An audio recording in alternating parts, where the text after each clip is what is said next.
With the upcoming release of the MELD app as well as their L1 blockchain running on Avalanche, the MELD team has officially announced a brand new version of their token being released on Cardano, supporting their brand new multi-sig functionality.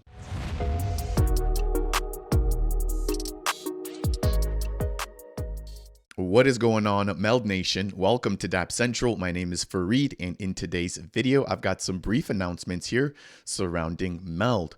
Now, MELD has recently announced that on May 3rd, they'll be releasing their MELD app or their wallet, which will support Cardano NFTs as well as Cardano staking, and it's also going to support EVM chains as well. On top of that, they're going to be releasing their official MELD L1 or their MELD blockchain, which will be running as an Avalanche subnet. And so what I want to do today is briefly touch on the fact that we just have received an announcement surrounding the token migration for their token.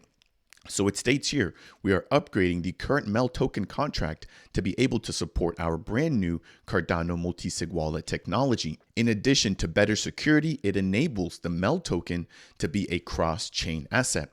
Now, over the course of the last few weeks, since the MELD team has announced that they would be going multi-chain, there's been a lot of questions within the community. If you guys are not aware, this was actually a part of the plan from day one for the MELD protocol.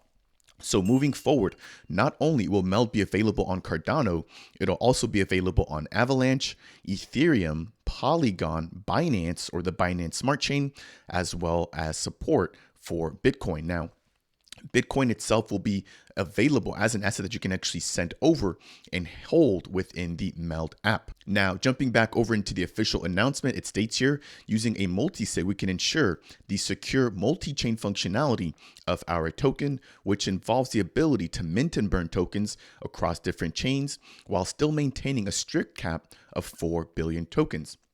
And so there's going to be two key things that I want to point out here. Number one, and this is probably the most important, is that your MELD tokens will not be diluted in any way, shape, or form. So they're going to be adhering to their strict 4 billion total cap, which has always been the value stated within their white paper. Now, the reason why they need the multi-sig and the reason why they need the ability to mint and burn is because they want to do this in a way that makes sense. So they're going to be basically monitoring the supply of the MELD token across all of these supported blockchains. And depending on the activity, whether or not there's more people looking to move their MELD from Cardano to an EVM chain or vice versa, they'll be able to use the multi-sig wallet to allow for them to mint and burn on the appropriate chains as needed. Now, if you don't know what a multi-sig wallet is and exactly why it's so important, it's basically going to be a wallet that's going to hold the MELD tokens that will be minted and burned. However, in order for these transactions to take place, there's going to need to be more than a few agreeing parties that need to sign off on the transaction. So this will not be controlled by one single person, but it'll be controlled by a group of different persons. Now, hopefully over the course of the next few weeks, we get more clarity as exactly who or how many votes need to actually be taken in order for the multi-sig transactions to go through. But again, that's going to be why they need to do this with this brand new token version. Normally, what we see is with bridges is that the team provides liquidity directly to the bridge, where they basically have the ability to unlock and lock tokens as they wish. But keep in mind that that adds a little bit of security risks, given the fact that if somebody is able to attack the bridge directly, they would then have access to whatever tokens that the bridge provider holds. And so with this particular mechanism, the MELD multi-sig wallet will always be in charge of the tokens, and it's going to be the only wallet, that has the ability to mint and burn the tokens. So if anything were to happen with the bridge, there hopefully wouldn't be as big of a risk or a big of an issue as opposed to the actual bridge provider holding the tokens themselves. One other item that I'd like to mention surrounding the bridge is the fact that the MELD team is trying to avoid wrapping their token or providing something like a WMELD or just any kind of other version aside from the actual MELD native token across different environments. So the fact that they'll be able to mint and burn across multiple networks will allow for them to maintain just the MELD token, whether it's on Cardano, Ethereum, Polygon, Avalanche, etc. Another thing to keep in mind too is that normally when bridges do have the ability to kind of mint and burn, that whatever they're minting on the chain that you're moving to is usually a wrapped asset. So for example, if you're bringing Bitcoin from the Bitcoin network over into Ethereum, instead of getting the traditional Bitcoin token, you actually get a wrapped Bitcoin token. Similar with, for example, what we saw with the Akamai bridge as well. When we were bringing the Matic token from the Polygon network over into Cardano, we had a wrapped version of Polygon. And so with this particular ability for MELD to mint and burn on different networks, we're not going to have any wrapped versions of the MELD token existing on any other chain. Now, in terms of preparing for the actual migration, which I'm going to walk through a process of doing that here in just a minute, it looks like there's going to be a brand new documentation section here released on the official MELD website. So I'm going to jump over there in just a second.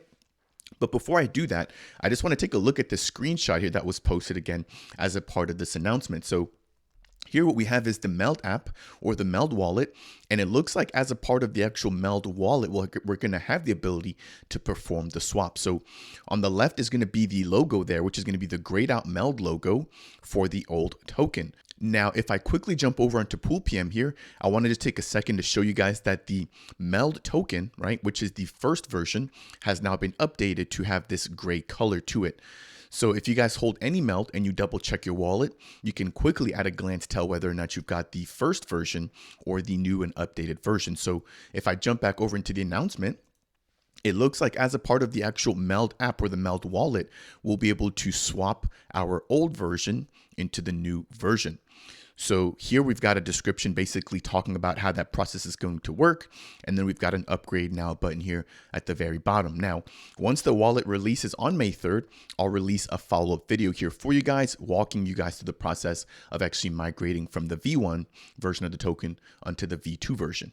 Now, if I jump over onto the updated MELD doc site, we can now see all of the information that we need related to the token migration. So this particular page, which I'll leave a link to down in the description below, is going to not only answer all the questions surrounding the migration, it's also going to walk you guys through the process of doing so if you need to go ahead and actually take care of that. Now, I also want to mention that not only will, regular holders of MELD have to update their tokens, but we're also going to see the MELD team collaborating with different DEXs, not only within Cardano, but outside of Cardano as well, in doing two different things. Number one, providing liquidity. So for example, on protocols or on platforms like Uniswap, as well as PancakeSwap, which will be EVM compatible DEXs, we're going to see the MELD team providing liquidity in order to facilitate trading. Now, as these pools mature, we would expect that the MELD team withdraws their liquidity and that those pools continue to function, provided that there's enough liquidity from outsiders looking to earn an APY by providing liquidity to those DEXs. Similarly, on Cardano, we already have platforms that already have liquidity pools for MELD, but they need to get the brand new version of the token. So what we're going to see is the MELD team actually collaborating with DEXs like MinSwap, SundaySwap, MuesliSwap, and Wingriders, and providing them the brand new version of the token, again, as soon as May 3rd hits. So I want to take a brief moment to answer some of the key questions or main questions surrounding the MELD token migration. So the first is going to be, what is the actual purpose of the actual migration? So the MELD team has already stated that with the current MELD token contract, or with the new MELD token contract, they'll be able to support their next generation multi-chain token. And this includes the ability or the functionality for them to mint and burn tokens in order to be able to balance the token supply across all chains while strictly maintaining that 4 billion token market cap. Now, when it comes to the conversion rate of their brand new token, you want to note that this is going to be a 1-to-1 conversion ratio. So if you hold 1,000 MELD tokens as a part of the V1 version, you're going to be able to migrate and get 1,000 or claim 1,000 tokens of the brand new V2 token. So you're not going to be losing any assets, or you're not going to be losing any tokens, I should say, as a part of the migration. Whatever you hold as a part of V1, you'll be able to claim the same exact amount as a part of the V2 token. Now, it asks here, will you have to pay any gas fees or transaction fees as a part of the token migration? So it says here, yes, you will have to send a 2 ADA transaction fee to the migration contract, and you're going to receive 1.8 ADA back. So the total cost will be 0.2 ADA, which right now is about 5 to 6 cents. So it's not a huge amount here. And I believe that this is kind of standard Cardano transaction fees, which we see similar to when you're using a platform like Drip Drops or Tosi Drop, where you basically have to send in 2 ADA, and then you get an ADA refund back, which in this case will be 1.8 ADA. Now, if I scroll down here, let's see here, how do I recognize the brand new token? So the new token will have the same exact MELD icon as usual. However, the old MELD token will be gray instead of red, which I showed you guys a little bit earlier. Now, when will the actual migration process start? That'll begin on May 3rd when the MELD app wallet goes live. Where does the migration take place? The link will be shared again here on May 3rd. What wallets will be supported for the migration? This will include Eternal, Nami, and the MELD native wallet. Now, the next question is surrounding whether or not the new MELD token contract has been audited. And it states here that yes, the EVM MELD token contract has been audited by Certic, and you can view that audit report using the link that they've left there in the documentation. I did release a fully dedicated video breaking that entire process down, reviewing all the different findings and all the different resolutions that the MELD team did take regarding that audit. Now it states here, how long will the migration process be open for? Because right now there might be users who are currently staking their tokens. It states here that users will have until December 31st of 2024 to migrate their old MELD tokens. Now it also states, can users use the old Cardano based tokens? Yes, but there won't be any real functionality or utility to the old tokens, and you can only have it or use it until 2025. So again, you're going to want to make sure that you migrate your tokens as early as possible, given the fact that there's not going to be any utility after 2025, and that user will have until December 31st of 2024 to actually complete the migration process. Now, what exactly happens with the old Cardano MELD token after 2025? Well, starting on January 1st of 2025, all of the remaining MELD tokens that have not been migrated will lose their value, and the MELD DAO will mint an equal amount of new MELD tokens to the MELD treasury. So if you don't move your tokens over, they actually will be minted and given over into the MELD treasury. So make sure to go ahead and move your tokens and do that again before the deadline, which will be December 31st of 2024. Now, I'm not going to break down the rest of these questions here, but it's a pretty simple process again. And if you guys want access to this entire document, I'm going to leave the link to it down below. Now, I want to jump over into this next page here and just briefly touch on the fact that, again, that MELD will not only be supported on Cardano, but their MELD app wallet will also support additional Cardano native tokens. So we've got a full list right now of all the tokens that will be supported, but keep in mind that these are tokens that we've seen tested on their testnet. So as the testnet continues to grow, I would also expect that this list here of supported tokens for MELD continues to grow as well. So we've got C3, which is going to be an Oracle token or an Oracle platform on Cardano. We've also got JED, which is going to be a stable coin, followed by Cornucopias, Hosky, the Indigo token or IUSD, MinSwap, SundaySwap, the WMT or World Mobile token, as well as the WRT or the Wing Riders token.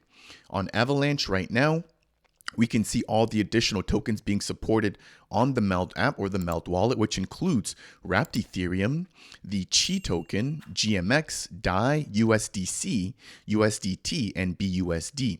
So again, this is going to provide a lot of utility, not only for the Cardano community, but it's also going to provide a lot of utility or support for members within the EVM space, given the fact that USDC, USDT, and BUSD are some of the top stable coins right now outside of the Cardano ecosystem.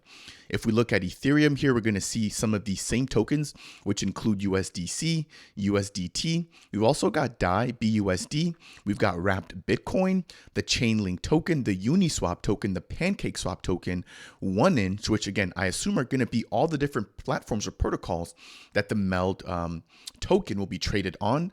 And then we've also got Aave. We've got Alchemy Pay, ApeCoin, Badger DAO, and just so many additional tokens here listed down below. So I'm going to leave the link to this again down in the description below if you guys want to check this out. We've also even got Pepe, which has been a meme coin that has just rocketed here over the course of the last 2 weeks. So the MELD team seems to really be paying attention to different ecosystems here, and they've got a pretty good understanding as to what tokens that the community actually wants to get access to. Let's see what we've got here under Polygon. We've got QuickSwap, DAI, USDC, and USDT, as well as Matic. And then let's see on the BSC Smart Chain or the Binance Smart Chain, we've got Bakery Token, Filecoin, DAI, USDC, Tether, and again, BUSD. So hopefully you guys are kind of seeing the fact that a lot of the stable coins are going to be supported across the majority of these different networks. But then we've got some, specific tokens. For example, like here we've got Matic on Polygon, and then on Ethereum, we have things like PancakeSwap and Pepe, etc. Now, when it comes to Bitcoin here, I believe that the wallet will support the actual Bitcoin token. Now, keep in mind that on Bitcoin, we don't have any additional native tokens that are native to that particular network. So again, this is pretty straightforward. We're only going to see this particular token here, at least for the time being. Now, I also want to mention that they did upgrade the documentation sections for the bank managers and the Diamond Hand NFTs. So we can expect that the bank managers will be rolling out here over the course of the next 2 to 3 weeks. And we've got some interesting information here surrounding their utility. Now, this was announced quite a bit ago, but I just want to kind of recap this here. So if you're holding the bank manager NFTs, you can only use one per loan. However, keep in mind that you can reuse them once your loan term ends. So if you're using it on a particular loan and you go ahead and repay back that loan, you'll then unlock your bank manager and you can reuse that in a subsequent loan. Now, second is going to be the actual interest rate reduction. So if you hold a bank manager, you're going to get a reduction on whatever loan you have of 0.3%. However, keep in mind that this will only bring your loan interest down to 0% if it's less than 0.3% already, and it will not turn an interest bearing loan into a yield bearing loan. So keep that in mind. Number two is if you hold a bank manager NFT and you're only using it to supply on the MELD protocol, you'll earn a yield boost of 0.1%. Now, this is something that I've mentioned before, and I'm going to continue to mention it. When you're using MELD, you do not have to use MELD solely for lending and borrowing. You can use MELD solely for lending. So if you want to just earn interest and you want to play it extremely safe here, you can go ahead and earn yield by providing liquidity to the protocol without ever taking out a collateralized loan or a collateralized fiat loan against your assets. So keep that in mind. Now, in closing here of the bank managers, we've got 10 special golden bank managers, which will be distributed by different partners collaborating with MELD. Now, I believe that includes the Freeloaders platform, which will be used in order to actually mint out these NFTs, as well as JPEG.store and a few other partners again here, which will be announced over the course of the coming weeks, Now, these will provide a full 1% discount on the loan interest rates. Now, I'm not sure if it's going to provide a 1% boost when it comes to yield, but we can at least know for sure that when it comes to the discount that you will get a full 1% discount. Now, moving over into the next tab, I want to briefly touch on the MELD Diamond Hand NFTs. Now, keep in mind that this will not affect the C to F side of things. So this will not provide any yield boost, nor will it provide a interest loan rate reduction. So it states here that if you hold a Diamond Hand NFT, which in order to earn this, you would have had to delegate to their ISPO for at least 30 epochs, you're going to get early access to the MELD mobile app and all of its services, which is currently being developed right now. You're also going to get early access to bank accounts and no fees for the MELD crypto debit card, and holders of the MELD Diamond Hands will not have to lock up any MELD in order to use these services. Very lastly, there's also going to be additional benefits and discounts for the mobile app and bank, with more details coming very soon. So as a close to today's video, if you're holding the V1 version of the MELD token, keep in mind that once the MELD app wallet is released, you'll be able to quickly migrate your token from the first version to the second version directly within the MELD wallet. You're also going to see support for CNFTs and Cardano native staking, as well as some of the tokens that I highlighted there earlier for you guys.